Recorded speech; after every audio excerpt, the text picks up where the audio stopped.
Should the Minnesota Vikings inquire about trading for future Pro Football Hall of Famer Myles Garrett? He just put himself on the trade block Monday morning, and it's quite the interesting idea. Let's talk about it. There's no doubt that Myles Garrett is going to be in the Pro Football Hall of Fame someday, and he's probably going to end up being a first ballot Hall of Famer. This is the modern day Reggie White. He has over 100 sacks during his short NFL career after being the first overall pick in the 2017 NFL draft, and he continues to dominate across the league no matter who he's playing. And over the past 3 years, he's first at 24.4% pass rush win rate, so generating pressures per pass rush in the National Football League since 2022. That's an absurd number. He is a game wrecker. He is a guy you can build a defense around. He is also a great locker room leader. Whatever you want Myles Garrett to be, he can be for you. He's a game changer. He's a field flipper. This is what Aaron Donald is.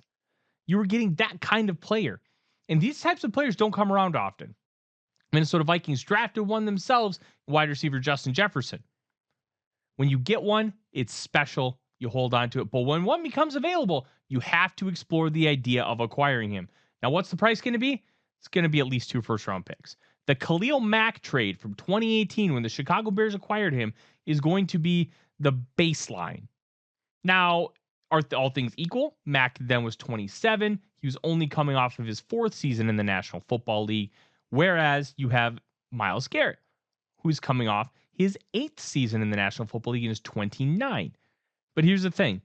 Myles Garrett right now is better than Khalil Mack at any point in his career, and that is not an insult to Mack. That's how good Garrett is. So 2 first-round picks, fair value.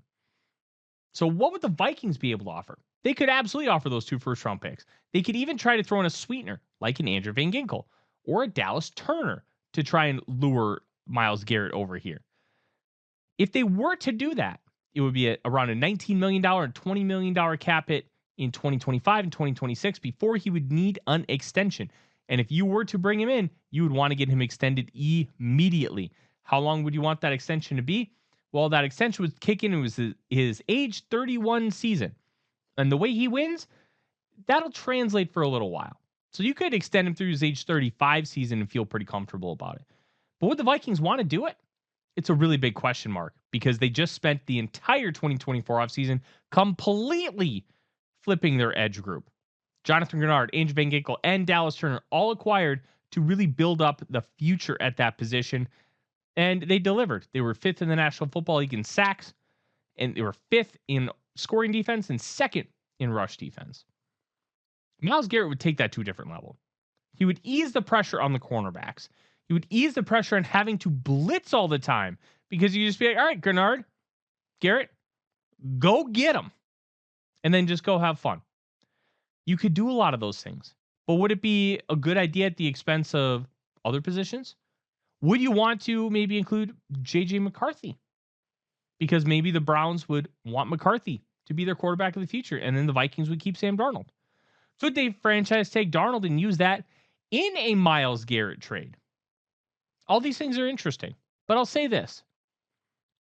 I would love for the Vikings to be able to acquire Myles Garrett, but based on what the needs are and what the salary cap situation is, don't expect it. It'd be cool, but unlikely. Just pray to God he doesn't end up in the NFC North. I'm Tyler Forness with A to Z Sports. Skol Vikings.